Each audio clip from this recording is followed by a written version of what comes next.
I used to say I'd rather die than gain a pound. I lost my memory and I don't know what exactly happened, but I was eventually sent to the mental ward. Never once again did anyone in all of that say, "How come you don't eat meat?" That was what was the root of my depression and my eating disorder. Never once did I think, is it my actual diet? Why are we promoting bread and cupcakes whereas we're demonizing animal products? Why we are struggling with mental health? Because we're becoming nutritionally deficient. No one is struggling with iron when they eat meat, and especially red meat. All of that I struggled with and that I always thought I was broken was in fact that maybe my diet was wrong. Do you think that that amount of meat is safe? I decided to try a carnivore diet. It was literally supposed to be for 2 weeks. But the thing that happened is it changed my life. Hi everyone, today we have a carnivore expert, Judy Cho, on the show. We're so excited. She has a remarkable story about healing an eating disorder and depression with a diet full of meat. And she's a certified in holistic nutrition and a certified nutritional therapy practitioner and holds a psychology and communications degree from the University of California, Berkeley. So welcome to the show, Judy. I couldn't be more excited to have you. I'm excited. Thank you so much for having me, Autumn. Yeah, and this isn't our first conversation, and I've been following your work for a while. And the more I listen, the more I'm just really inspired and encouraged by your message of balance and empowerment. And it's beautiful. I think you're a really effective communicator, obviously, because you're trained in it, but also you're so well steeped in not only nutrition, but that everybody doesn't need the same thing, which I think sometimes is lost in the space today. So let's start at the beginning, right? For you, tell us your story. How did you get to be so passionate about the carnivore movement? Sure. So I guess before carnivore, I was plant-based. I was born and raised in Los Angeles, near the Hollywood, where plant-based is super friendly. Then I went to Berkeley, and Berkeley is very, very plant-based friendly. I learned a lot about people saying that meat is not good for you. And so I just tried it. And then it became a 12-year experiment. And I started also struggling with eating disorder behavior, such as binging, and then rounds of first binging and then feeling shame and then finding a way of how can I rectify what I just ate. And so maybe some type of purging or over exercising or not eating. Then it would go around, and never once did I question my diet. It was plant-based. And so that would happen. And then I would also then struggle with a little bit of depression. And I didn't really know it was depression. I just knew that my moods were low. And even though studying psychology, never once did I think, well, how does this impact me?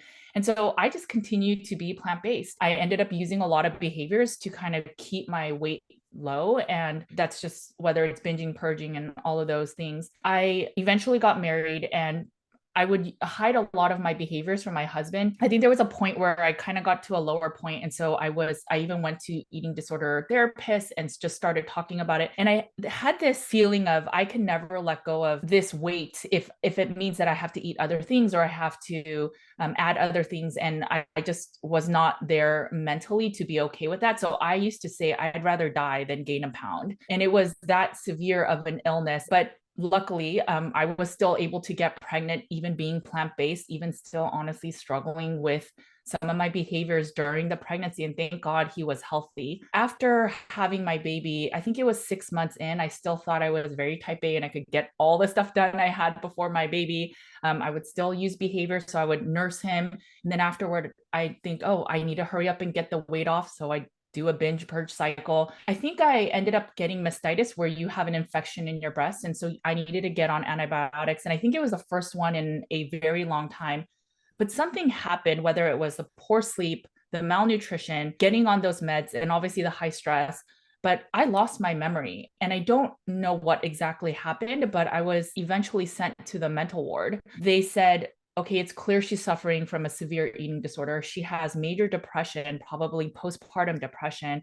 And this was 6 months after my baby was born. And I was told to just go to an eating disorder facility and see if I can get care. And then they put me on meds. So I was forced to stop nursing. This is the hardest part, but I was told that I had to be separated from my son just to go to that intensive care. And so my parents, instead of having some other person take over my child, my parents decided to be the people that would take care of him for that month. And it was very, very heartbreaking. So I decided I will do whatever it takes in that facility so I could get better and get out fast. And never once again did anyone in all of that say, how come you don't eat meat? How come you are eating plant-based? Maybe it's the diet. And instead it was, oh, your story shows that you've been mildly depressed your whole life. You're just wired that way. So just like somebody, if they have pain and they take Tylenol, there's nothing wrong with taking antidepressants your whole life. And maybe you need to dose up and such. And so I listened and I did that. I stopped nursing my son. I got on antipsychotics because the antidepressants wasn't enough. And I was the perfect student. So if they told me I need to do mindful eating, intuitive eating, eat multiple times a day, and I would do all that. And again, even in the eating disorder facility with dietitians and psychiatrists, never once did they say, maybe your diet is not ideal. And the way that you were healing was more that if you can sit with eating a cupcake, or if you can sit with eating this processed pizza, and all of their foods were pretty much microwave and plastics. And if you could sit and eat that and not feel triggered to want to binge, or that you don't feel good eating these foods, then you are healed. And that was the only way you were healed. And so everybody in there was on medications. And again, I never knew anything about nutrition. So I thought that was the right thing to do.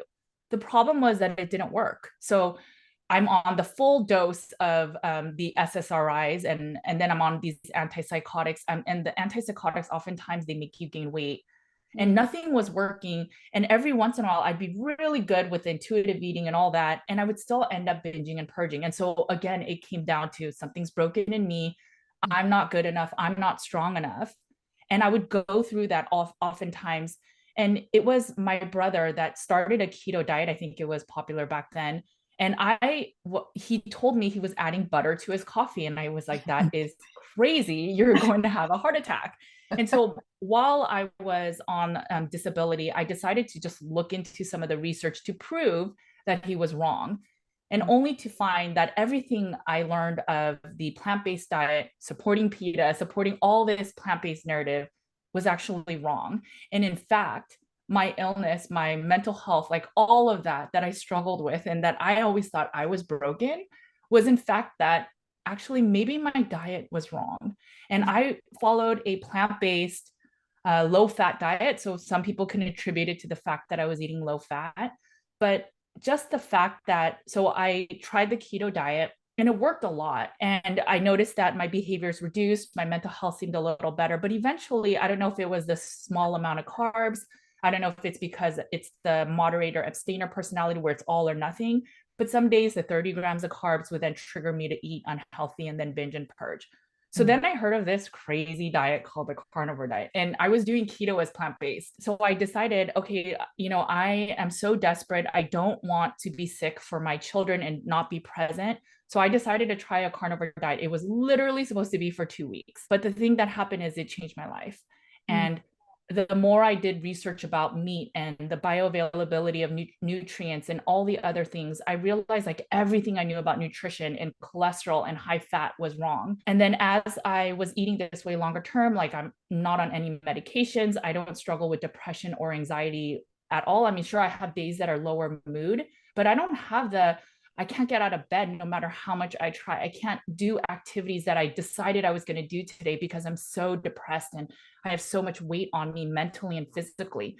And so when I realized, oh my gosh, like a lot of my mental illness and a lot of the struggles I had was from my diet, I went back to school and I went to become a nutritional therapist. I changed my career from being a management consultant to becoming an advocate because I got my life back. I have a second chance at life. I never ever thought I'd get over my eating disorder, and I do not struggle with those behaviors. And now I just want to give back so that other people can get to root cause healing. Judy, that is so powerful. And we're like soul sisters. I mean, it's crazy. All of the years that I spent thinking, something is just wrong with me and I'm just, lesser than, or I'm just not strong enough and I'm broken. And I even had mental health in my family. So I was like, well, of course, yeah, this is going to be my struggle.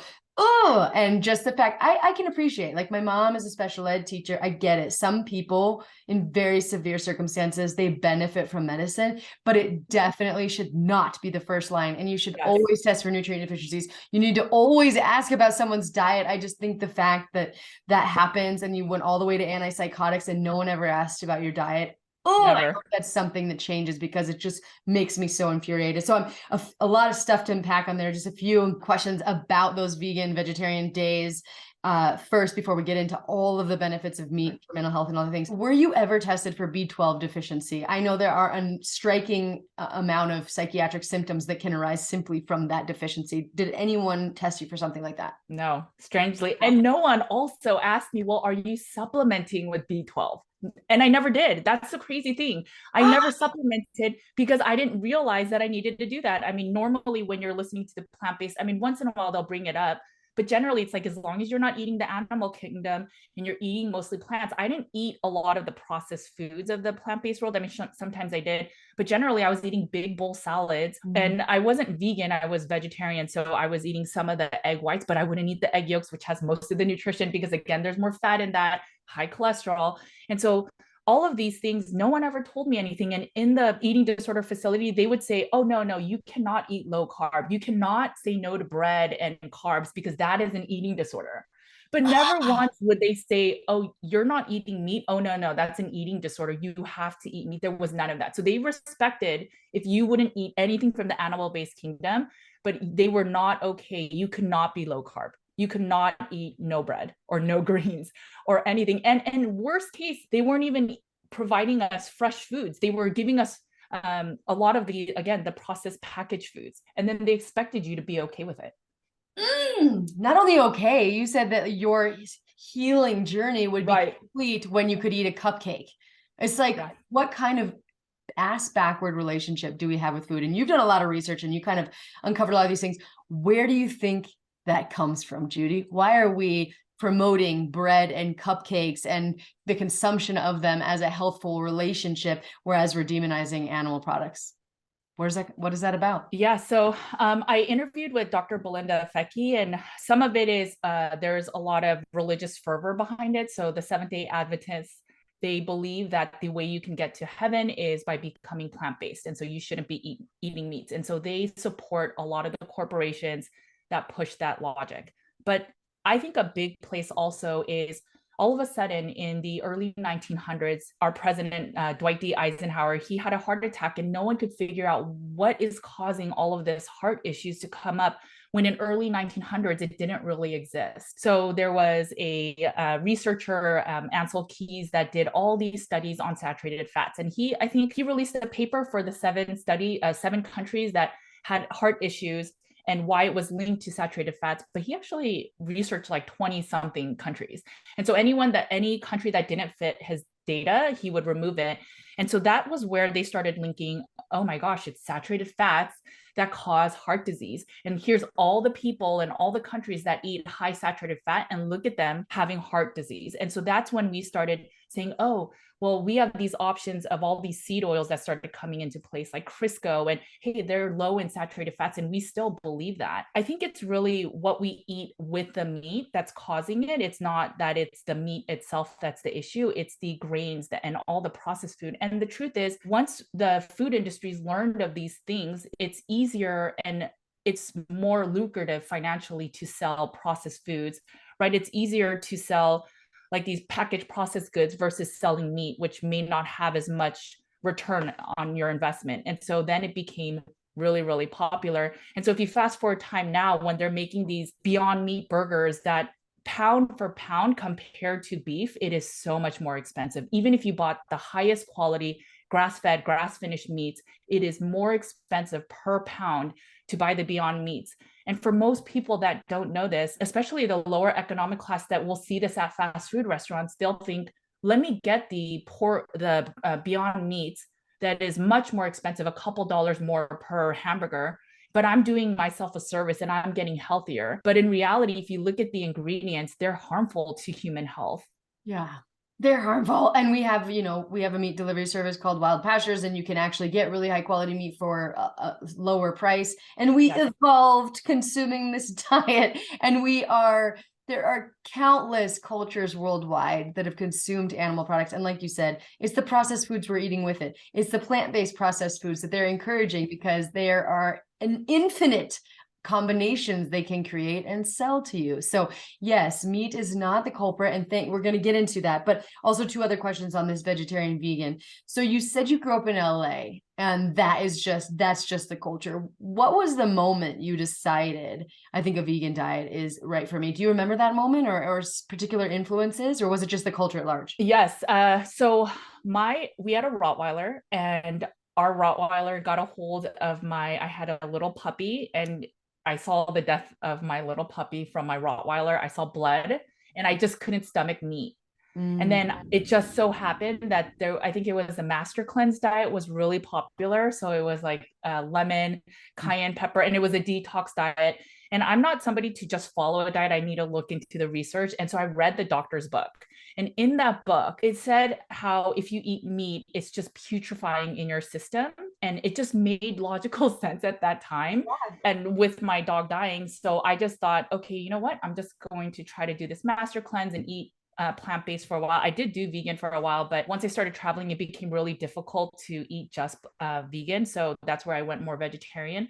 But it just stuck. And then as I lost a little bit of weight, not knowing that it was also including malnutrition, but then people would say, oh my gosh, you look so great. It must be that you're plant-based. And then so I wanted to also keep in that belief system that because I'm plant-based, I'm good as a person and I'm losing weight. So what a win-win-win, not knowing that that was what was the root of my depression and my eating disorder that stemmed right around the same time. And never once in that time did I think, is it my actual diet? Yes. And no one asked you, and everyone No one asked encouraged me. you. Oh, what a toxic combination. So Yes. you never tested for nutrient deficiencies, although I suspect that you had some. Do you think it was the nutrient deficiencies, or do you think it was something in the plants that was causing some sort of dysfunction? What do you think the root causes were for you based on that diet? I, Yes, I think it was a little bit of both. And the reason I know that is when I started adding a little bit of fat to my ketogenic plant-based diet, I noticed that I had less triggers to do the whole binge and purge cycle. I think some of it maybe some of the fat was supporting my steroid hormones, which is the hormones of like your sex hormones, and also that can support your neurotransmitters. I think that was one of it. I was also reducing some of the processed foods. So that had a lot to do with it, I think. But I wasn't fully healed from that. So then once I started eating more meat, I just noticed that I was having less episodes. So that was the big ticker for me. But Yeah. there are also some people that plant toxins, which every plant has toxins. It's just the truth. It's not, I know there's some messaging where people say plants are dangerous and it's scary, but I think it's more that we all know that there are some people that are sensitive to gluten. And if it's really bad, it's an anaphylaxis reaction, and it's people will have celiac disease. That is an anti-nutrient. We also know that people get kidney stones. And so when people have a kidney stone surgery removal, the doctor will give them here's the diet to eat. And they don't really explain much about it. But again, they're removing oxalates, which is another anti-nutrient. So you'll see on your kidney stone removal diet, you can't eat spinach, you can't eat dark chocolate, and a few other things. And it's because they have a certain toxin in the food. And I think this is where it becomes really individualized. As you heal, as you do an elimination diet of just meat, you can figure out what foods you're sensitive to. I know when we last talked, you mentioned garlic, but there are certain plants that some people will tolerate and others won't. But we are raised even from a young age that we cannot just pick mushrooms off the floor and we can eat anything, or we can pick berries off the bush and they're safe. There are tens of thousands of different plant species, and we can eat maybe 300 of them. And of those, a lot of them are manipulated by human intervention. So a mustard seed makes the cauliflower, makes the broccoli, and also makes the kohlrabi and other things. So it's the same plant you're essentially eating. And so if we understand that there's oxalates, there's lectins in certain foods, I mean, people know that with autoimmune, they may be sensitive to nightshades. There's something called capsicum in that plant that will then cause more gut issues. So if we understand all of that, Well, we have to know that all plants have something. And that's just the reality of plants. And you just have to figure out which plants can you live with in your life. And that's not too bad for your system. And the main reason we believe this with plants is with the animal kingdom, they don't need to store any toxins or any things to protect themselves. They can just run from their predator. Even for us humans, we can run. For plants, they're really literally in the ground. And so with that, they have to, as time passes, to be able to survive their species. And so they'll have toxins within their plant. I mean, that's why we use some plants for medicinal purposes. And that's how they, like if an animal were to eat a plant or a human were to eat something and we don't feel good, the lesson learned is, oh, I'll never touch that plant again. And just for animals that will come by, they won't eat it because for the same reasons. And so if you are down to paleo and some plants, you're not entirely sure why you're not healing, it might be sometimes that we just need to cut out some more plants. And the last thing I'll say is for eggs. So eggs also cannot move. And so that's why there's a lot of toxins in the protein part of egg whites. Sometimes for some people, just, I think it's the same thing. There's all these proteins in egg whites more than just other meats. And it might be because an egg has to protect itself. And so that's why maybe a lot of us are sensitive to egg whites.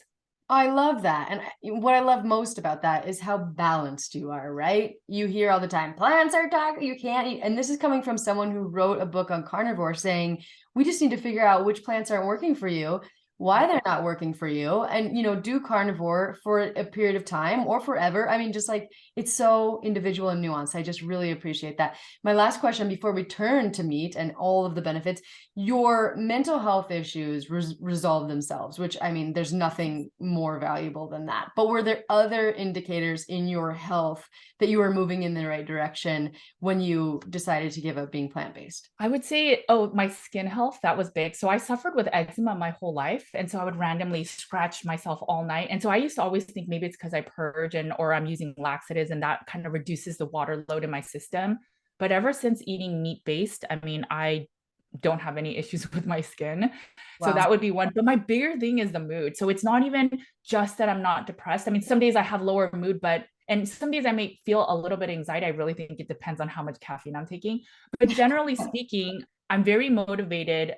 Consistently, my moods are the same. And that's where my husband says, really, it's remarkable how much I've changed. My mood is very, very pretty consistent. Whereas before, he would tell me today if I can joke with you, because on one day it's okay, but on another day you will like bite my head off for being so upset. And I'm saying the same things I would have said another day. And now that never happens. And so those are the things. I'm not as impulsive with, I'm sorry, I need to go to the grocery store and get all this junk food. I don't have moments like that. So I just think there's a calming effect in meats as well. So that might be it too. Yes. And I had the same experience. My poor husband, right? In the very beginning of our marriage, I was up and I was down and it was just like I was on a roller coaster and I was crying. And yeah, I want to talk about why you think meat is so stabilizing to mental health. But first, take us to that moment. You said your brother started keto. You tried keto, adding in the fat was kind of helpful. But what was the ultimate deciding factor in you going carnivore, and how quickly did things change for you? So I tried to do a 2 week stint. I think I was keto. And then I went through a really bad binge purge episode. So some days keto was, oh, I'm eating 20 grams of vegetables and I would be fine. But then some days it's like, oh, if it fits your macros, if I have a Snickers, a small one, it's fine. But then that would often lead to me binging and purging. And it was just one final binge purge where honestly, my husband knocked on the bathroom door and he's like, oh my gosh, again. And I just felt like so pathetic, to be honest. And I felt that what's wrong with me? Like all these other people are healing from keto and I'm healing, but I'm not healed. And I talked to a friend and she said, you know, there's a diet called this carnivore diet where they only eat meat. Why don't you try it? Because we've heard some remarkable healing stories. And when I first heard it from her, I was like, that's crazy. And that's so unhealthy. But after doing keto for a while, it was one of those episodes where I said, you know what, my family is more worth me being healthy and trying this out of pure desperation. I've done the eating disorder facilities, I've done the medication, I've done the mindful eating, intuitive eating, I've done all these things and nothing is fully working. So I got to a point of true rock bottom desperation. I mean, I was honestly harming myself because that was the way that I would remind myself of don't do it again, but I would still do it again. And it was just, when does it end, Judy? And so in that moment of desperation, I said, forget it. I'm going to try this carnivore diet. I think it's crazy, but I really have no other option. And was it, you said like you didn't even finish the 2 week stint, right? And you were just like, wow. And so what Right. changed? Tell me about that progression. Okay, so the big thing is I really think when it comes to eating disorders, there's two parts to it. One, it's if you're physically, your body is malnourished, which I absolutely had. And the reason is because I felt the symptoms. So there were moments where I would have to grin and bear it, white knuckle, all these things, and I would try not to go to the store and binge. But I couldn't control it sometimes. And I would apologize to my husband profusely and then still go out and do that. And I think my body was crying for certain fats or something from the junk food to motivate me enough to go and get it. But once I started eating meat, I didn't get that strong of that feeling, but I would still get the mental side of, oh, I want some chocolate, or some of the, oh, I had a hard day, so I want to veg on certain junk foods. So those habits from a mental illness side was still there. And so I think it becomes easier to not fight the body and the mind, but if you fuel your body and you fuel your body with enough good meats and fats that your body can naturally absorb, even if you don't have good health function or you don't have good digestive enzymes, you can still absorb a lot of that. And then as my body was actually nourished, I would feel the cravings of the binge. Maybe it was just tendencies. Maybe it's when Judy has a hard day, the trigger is the hard day, and then the behavior is to go and binge. It was a complete different function. So it was, my body didn't really feel like I needed it. I didn't have that white knuckling feeling, but I would still have the, oh, I kind of want to go. And as I worked on, well, what else can I do in those moments, and identifying every time I would turn to food, when I started working on that, then both of the areas were satiated or supported, so that I never turned to food again in that way. It's beautifully stated, because I think it's just your brain had what it needs to be stable. So then you had Right. a foundation of strength and just biochemical health to make decisions from, and to say, to question your thoughts from. But like you said, I don't think that food will be the end of the road for everyone. And I think Yes. we all have tendencies probably to avoid pain, emotional pain, and distract ourselves, that we'll also have to work through. But that's so much easier when you have this foundation. So thank you for being so vulnerable and sharing that. I think that's brilliant, the two different pieces that you talked about. So what do you think? You've studied the biochemical causes of depression. Why do you think meat is so stabilizing? So I think the biggest thing is that meat in all of its nutrient forms, it is the most bioavailable, meaning that your body does not have to convert certain nutrients and vitamins to be in the form of its usable form to then be assimilated in your body. When we think of plant-based foods, there's a lot of foods that do have a lot of nutrition. For example, blueberries, or I think broccoli was the other one that I did research, or spinach. But there's also, as we talked about, those anti-nutrients, which are against nutrients.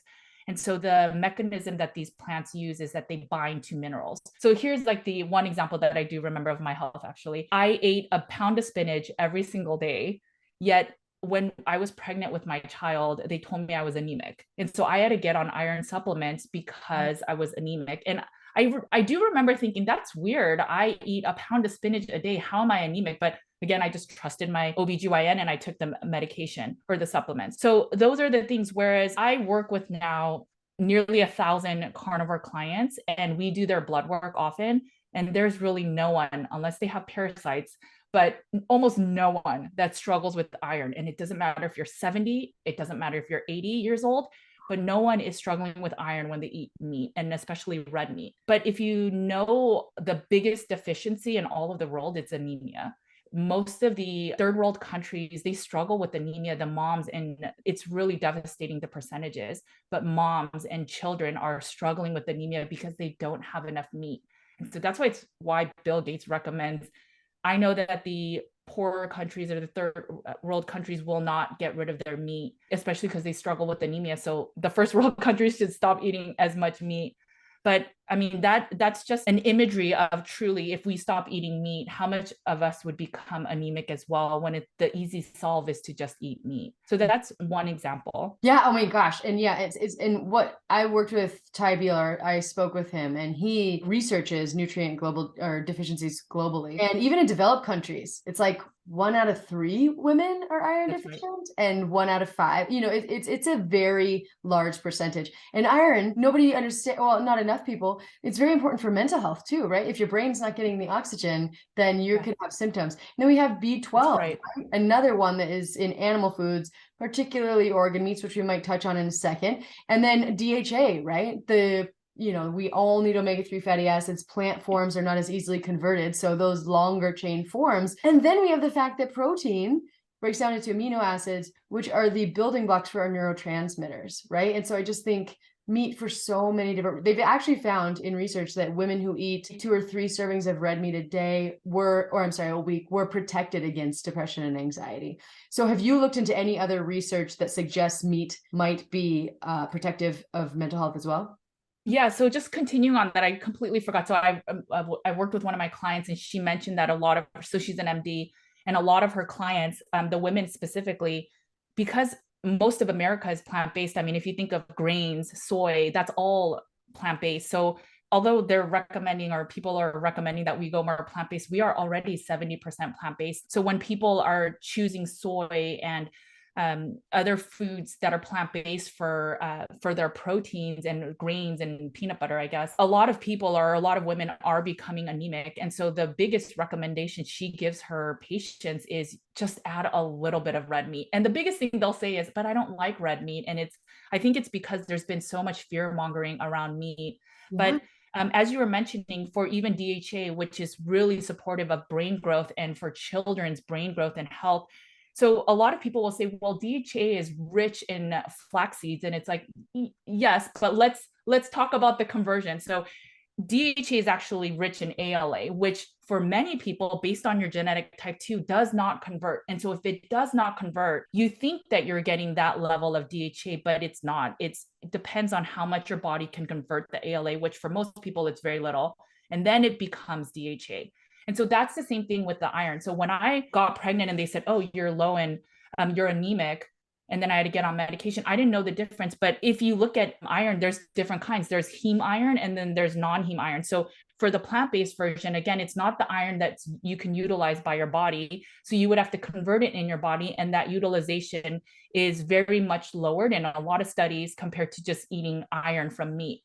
And so there's so many of that. There's vitamin A. So we think, oh, carrots are so rich in vitamin A and it will help us with our vision and our eye vision and all that. But it's actually beta carotene and it's carotenoids. And same thing, if you want to use that vitamin A in carrots, it has to be converted to the version of retinol, which is the version in liver and other vitamin A meats, and eggs is another one. And there's so many of those. So we also think of, so B12 is also fully deficient in plant-based foods. And as you said, it's one of the it's one of the B vitamins we need. It's also beneficial for mental health. And that's not even in plant-based foods. So you can supplement, but we don't know how much of it are we just honestly excreting it from our system. There's also vitamin K. So, there's a lot of rich foods they say that are plant-based that are vitamin K, but we actually utilize the vitamin K2 version, and K2 is mostly in meats. I think natto, which is fermented soybeans in the Japanese culture, is one. But I mean, how many Americans really eat natto? I mean, I've never even tried that. So so the perfect example with when it comes to that DHA is, or you can have maybe like 2 or 3 or even a quarter of a teaspoon of salmon roe, which is basically salmon baby eggs that were not, fertilized, but you can get way more than if you had like a quarter cup of flax seeds. And that's the stuff that people don't talk about. Even with proteins, I just learned of this not too long ago, but it is not that we are deficient in proteins, we are deficient in amino acids. So the recommendation that we have for amino acids, I mean, for proteins, is based on our amino acid level. So there are many, but the 9 essential that we need, meaning that we need to get it from our foods, that's how we determine if a protein is complete. They don't share that a lot in these plant-based proteins. And for every plant-based, it doesn't matter if it's green peas, soy, and all the other grains, the quinoas and stuff, there's always some amino acid that's deficient. So unless you are eating other foods with it, the protein will be limited until the limiting protein that's missing in that complete protein. So knowing that if you were to just eat meat, you never have to worry about those things. So one professor who's an expert in protein told me if a mother feeds their child almond milk, they would require, in order to even hit the lysine amount that they need, which is one of the essential amino acids, they would have to drink 30 ounces of milk, of almond milk, to even get some level of the daily value. And how many kids are going to drink 30 ounces with their grain cereal? And you have to think again of all the anti-nutrients in all these foods that also bind to your minerals. So even though I thought I was eating a bunch of iron, I wasn't getting any of it and it wasn't assimilating. So then it becomes no question as to why we are struggling with mental health, because we're becoming nutritionally deficient. Right. I love that. Thank you. So do you think, and there are a lot of people who push back and are scared about this, that that amount of meat is safe? Like, I have a friend, I told you about her, we're working together, who has elevated cholesterol, specifically total and LDL cholesterol, and she's terrified. She's done carnivore, and for a week, it was the first thing that brought her HRV up and got her bristles on target, or far better than they'd been in like a year. But she's worried about that. Do you work with people who have the same concern? And what do you think? Yes. Yes. So one of the biggest concerns in the carnivore community is the cholesterol. So in context, it's not cholesterol that's the issue with heart disease. It's all the other confounding factors. Cholesterol is used in our body when there is inflammation. So the cells, our immune system brings the cholesterol to that area. So if your foot is, let's say you twist your ankle and now there's swelling and your body's telling you to get off that so they can repair it. The immune system will bring cholesterol there to help repair it. So if you have heart disease, oftentimes there will be cholesterol there, but it's collateral damage. The cholesterol was trying to help support that heart area. And there have been studies. So one of them is the Framingham Heart Study. And they talk about how it's not that it's LDL in isolation that's the issue. So if your LDL goes up, but your HDL goes up with it, the cardiovascular risk is lowered. So for a lot of carnivores, it's true, the LDL will go up, but it's because we're eating more cholesterol rich foods. That is not a problem because oftentimes also the HDL goes up to maybe 60, which is pretty good. I think the standard care says 40 and above is good. We think 40 is not good. And so when you see that, and then in addition, a lot of the carnivores, their triglycerides will go under 100, whereas in standard care, I think it's 150 is good enough. That is the floating fat in your bloodstream. And for most carnivores, their triglycerides go down under 100. So it just shows there's actually better health. And the last thing is, a lot of studies have shown that there's no really correlational cause of heart disease and cholesterol. And so I think it was even 7 years ago where the dietetics removed, there used to be a cap on cholesterol levels. So you could only eat maybe 2 eggs a day at most, and you would hit your cap of cholesterol. They silently removed that. There's no upper requirement of your cholesterol, but they don't share that kind of stuff in mainstream media. Yes, very good. Yes, and saturated fat. I mean, Nina Teicholz has done a lot of work in the Nutrition Coalition, and I think with time we'll see the same with saturated fat and red meat. Hopefully, people will wisen up and the research will kind of infiltrate. But I love that. Thank you. And yeah, you got to take it in a whole health context, right? If your HRV is going up, if your digestive health seems to be improving, it's still probably worth exploring. So tell us, Judy, what does a day in the life of your meals look like? And then we'll talk about how people can transition. Sure. So I eat about 2 meals a day now. So I'll start with just from learning from Dr. Donald Lehman about making sure that protein is sufficient in each meal. So I make sure that I'm having at least 40 to 50 grams of protein within a meat. And so that would probably equate to about 10 ounces of meat. I always try to get eggs, so that will give me the biotin, the folate, and other nutrients that may not be in just beef. So I try to eat a blend. I eat a rainbow of meats. I think that all animals have different nutrient profiles, so I highly recommend that. And then for dinner, I'll do something very similar. It really depends. During winter months, we make bone broth and I eat a lot of bone broth. I love your powder for the summer. It's like perfect, by the way. But so generally I eat about 1.5 pounds of meat a day, and it will vary on what it looks like. I eat 2 meals a day, and then I generally don't really snack in between. Yeah. And do you feel deprived? Does it get boring? How does your family work with that? Tell us all those logistics. Yeah, so I've heard so many times online that I traded one eating disorder for another eating disorder. But if you have an actual eating disorder, you will never understand the freedom. It Yeah. is restrictive in terms of, okay, sure, so I can't eat a rainbow of other colors of the plant-based world. That is technically true. But in terms of by restricting certain foods, I'm able to have freedom in my full life. So I used to always be in my head of, okay, wait, my friends want to go eat here. I got to look at the menu. What can I eat there that's safe? What will not trigger me to binge? What will do this and that? And when I was with my kids of, okay, when are they going to go down so that I can have my own time and live in my eating disorder? And it would always be these, oh no, we have to go eat this place multiple times. I'm just not going to go. And I would not even go to college vacations with my friends because of the fear of my eating disorder. I never have issues like that. I don't flake on meetings. I don't flake on my clients. I am living in the present with my children. So if you call that an eating disorder and that it's restrictive, I mean, it is two different lives. Every day, I don't even think about, wait, what am I going to eat today? It's just, I know I'm going to eat meat. I have to eat in abundance, add a good amount of fats to support my, again, my steroid hormones, my brain health. Our brain is 60% fat.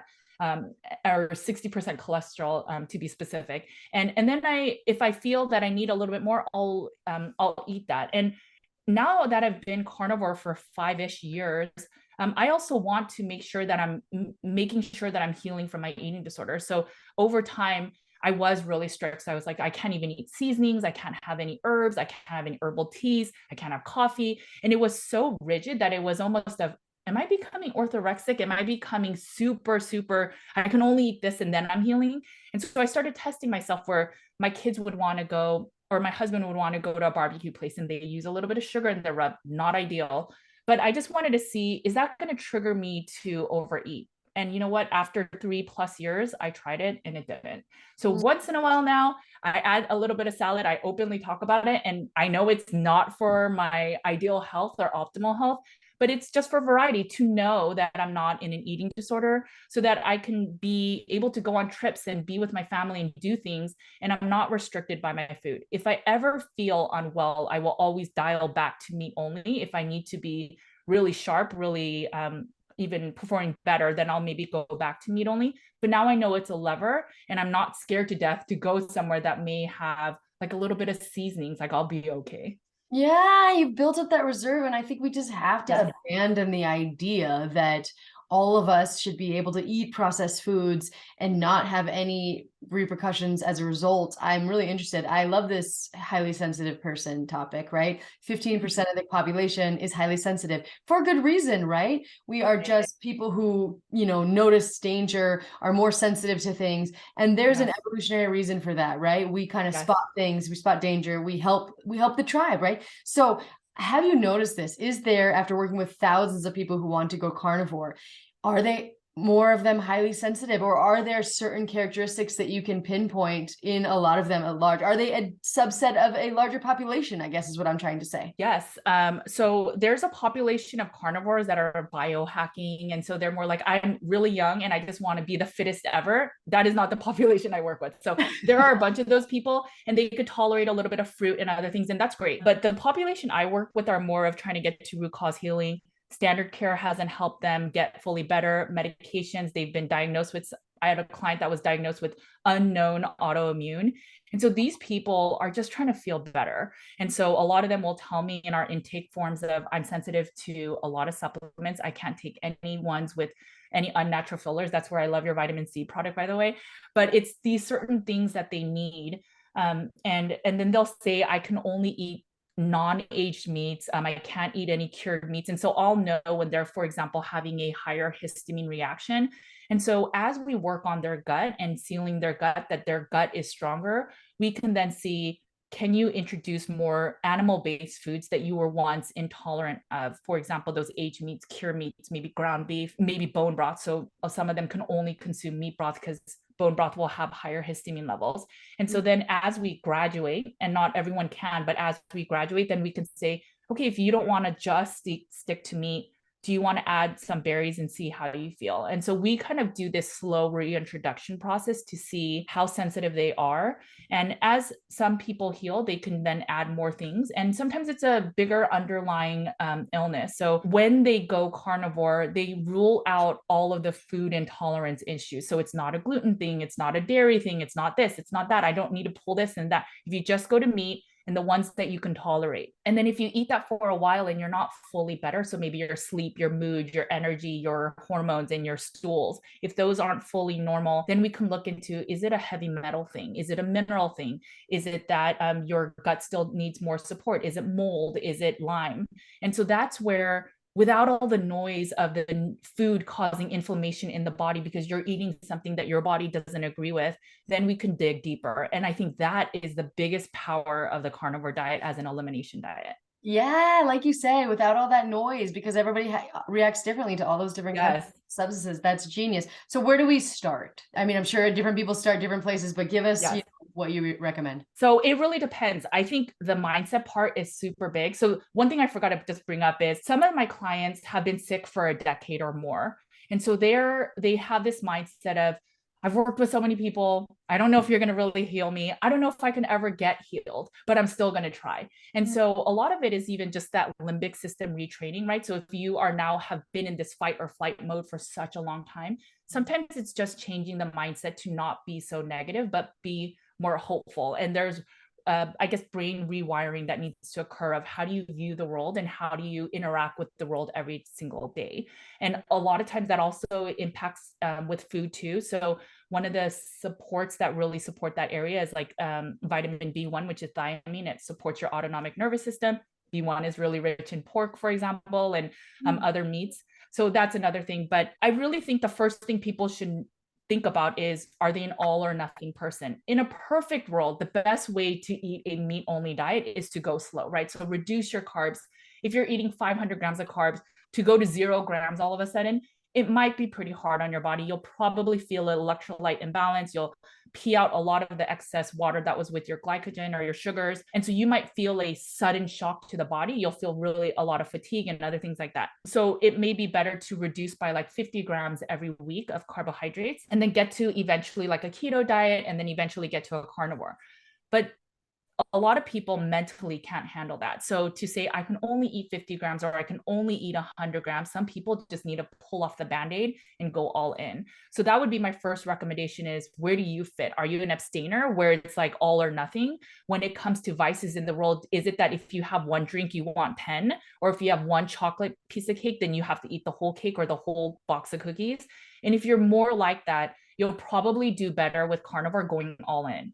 If you're more of the moderator where it's like, yeah, I can eat a piece of chocolate, a candy bar, and then I can leave the rest, then you probably can do better reducing your carbs and having less of an effect on your system. And then from there, I would just eat the meat you enjoy instead of worrying about, okay, how much do I need to eat a day? Eat fatty cuts. As we are not using sugar as energy, you want to focus on having enough fatty acids and ketones to make sure that you're fueling your body with some other substrate of energy. And so that's fat. So eat fatty cuts, but eat the ones you can enjoy. And then over time, you can refine it as you go. So if you're having gut issues, you can look into gut health. If you're having loose stools, you can look at that. And then, but that would come later. The goal is really just to get assimilated to eating this way, and then you can refine as you go. If you try to do so much at once in the beginning, it becomes overwhelming that it's like, forget it, I don't want to even do it.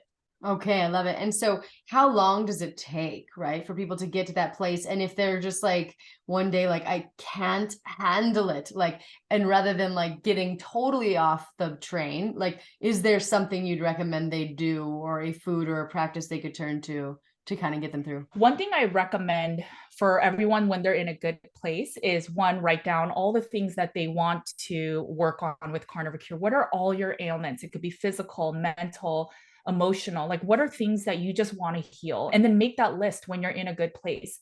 And then I would also make a glass jar of all the things that give you self-care. So what are little things you could do in a day? Some people it's a warm bath. Some people it's getting their nails done.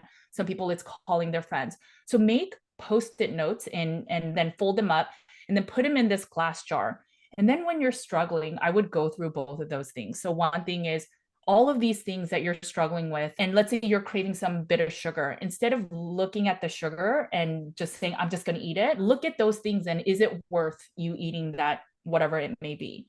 And then also, I would try to do the self-care. So are you actually craving the sugar because there's a physical need or some emotional thing that happened? And what if you actually use those things that are in the glass jar, that you know those things are supportive for your mental health? And maybe by trying a few of those things, then it'll let the craving wave go away. And if it doesn't, it's okay to dabble in the sugar, but what I would say is be very mindful of it. Not this, screw it, I'm going to go binge, but get a food and mood journal out. Be very mindful of what you decide. Maybe it's a chocolate bar, and then eat the chocolate bar and see like what was the need for it. And then write down, how do you feel? I'm eating the first bite of chocolate. How do I feel? Why did, what is it supporting me for? And then see how you feel after. Do you feel guilt? Do you feel okay? And then being just hyper aware of our actions and then even of our emotions can help us oftentimes. The reason the glass jar is so important is when we're in that fight or flight state of, I need to get this, I need to eat this, I don't care, it allows you to not lean into that very cognitive brain, and you don't have to think, and you just do whatever you're picking up. Perfect. And do you think, who is the ideal candidate for trying the carnivore diet? I think it's honestly anyone that has chronic illness. That's especially my clientele, but anyone that everything else has not worked, right? So if you're always in chronic pain, you're always struggling with mental health, you have this persistent skin issue. If you have something in your body that is not getting better with whatever you do, I think it's something to consider trying. You can always go back to the way you're eating now, but you can always try this, and it can be a root cause healing factor for you. And it's not costly. It's not like you have to take medications or anything like that. I have noticed so many people have miraculous stories in the carnivore community. And oftentimes it's just because we're healing the gut, where most of our immune health is in our gut. And as we heal that, then we can figure out, okay, do I want to bring back certain plant-based foods? And that's totally okay. But you will have this new baseline of health, and you'll know what will help you to feel better. I also think it's really good, really, really good for people with autoimmune. Almost all autoimmune stems from some gut imbalance or gut dysbiosis. And one of the biggest things that carnivore does, it tames the inflammation and also supports the gut to finally start healing without all the other inflammatory things that can happen from foods. Yes, awesome. And my final question for you, before you tell us where to connect with you and any famous last words, or just what do you have to say to someone, to young people out there who are feeling the pressure about going plant-based, or that a vegan diet might be the best move for them? What do you say to them? It depends on the type of personality. Some people feel that they have to try it. So this is the biggest thing I would recommend, is maybe do your blood work now and then try plant-based for 3 months and then do your blood work then go back to maybe your original diet and then try a meat focused diet and then do your blood work there. But then beyond just the blood work, also write down your symptomologies. Like, do you have more energy? Do you have less depression symptomologies or less anxiety? And then you can see where you fall. Oftentimes there is less mental illness in people that eat sufficient fat, and that supports the brain, supports neurotransmitters. I mean, we talked about the gut. Most of our neurotransmitters, which is helps our mental health, is in the gut. And while those don't go past the blood-brain barrier, a lot of them communicate with each other, and it supports the brain. As you heal a lot of the inflammation in the brain, so a lot of people, new research says that mental illness is actually an inflammatory response. So if you reduce the inflammation by eating, I think meat is the lowest inflammatory diet. So if you eat less inflammatory foods, how do you know that you're not going to feel better? So I would first try either or diet if that's the way you want to pursue it. But the biggest thing is we are already plant-based as a society. In the morning, we drink orange juice, which is a fruit. We eat oatmeal or grains, and that's all plant-based. For lunch, we eat a sandwich with chips. That's all plant-based. Even if you eat carrots, that's plant-based.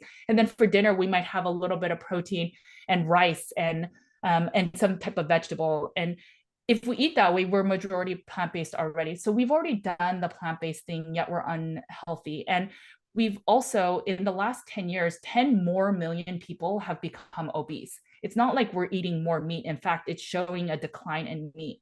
So maybe it's not that it was the meat, but maybe something about our processed foods, the foods that we're eating that is sprayed with these pesticides such as glyphosate that's proven to have cancer. I mean, maybe it's some of that and not what we're actually being told. Great thoughts. And thank you so much. This has been such a fun conversation. So will you tell people now about your book, where to connect with you, and any famous last words? If you think we forgot anything that's pertinent to the conversation, just let it out there. The last thing I'll say is really, I mean, I thought I would never get over my eating disorder. I thought I had to deal with anxiety and depression and just, why do I just go through these bouts of darkness in my life and I just feel sad and I don't want to do anything? And even aches. I mean, my skin, I had poor eczema. I would use like medicated grade creams. And then I would have backaches and other things like that. Very minor, but mostly the mental health stuff. You don't have to live with that. A lot of times our bodies have their natural cues and it's telling us that something is wrong. When we have a physical or a mental condition, it's your body crying out, something is wrong, help me fix it. I'm letting you know that something's imbalanced in the body. Get to root cause instead of supplementing it with it or medicating with it or trying to just ignore the symptomology or reduce that, which is what traditional care does. Get to the root cause of like, why are you feeling that? Why are you depressed? Why are most of the kids these days on anti-anxiety medications and antidepressants? If it's a lot of times due to inflammation, maybe we reduce the foods that are causing inflammation and we start there. I have healed so much and it's changed my life and it's changed the trajectory of the way that I'm living my life now. And I just ask of people that are unwell, just try it. You can do it in secret and just see if it helps you get better. And if it doesn't, you can always go back to the way you're eating now. In terms of where to find me, so my book is Carnivore Cure. You can find it on Amazon. You can find it on our website, carnivorecure.com. We also have a food elimination reintroduction tool. It's called Nutriment, NITRIMENT. So it's carnivorecure.com/nutriment. And so if you know, for example, that you are only sensitive to tannins or oxalates, you can just find a lever in that tool to just find the foods that are low in those plants instead of removing all plants. So that's an option as well. And then you can find me on all platforms, my newsletter, my website at nutritionwithjudy.com. Brilliant. Well, I love this conversation. I love your mission. It's so powerful. And I know you're changing like thousands of lives. You've got a lot of traffic I've seen on your YouTube and all the things. So go check her out, check out her book, and embrace her like really balanced and wonderful approach. And just thank you, Judy, for everything you're doing. Thank you. Thanks for having me.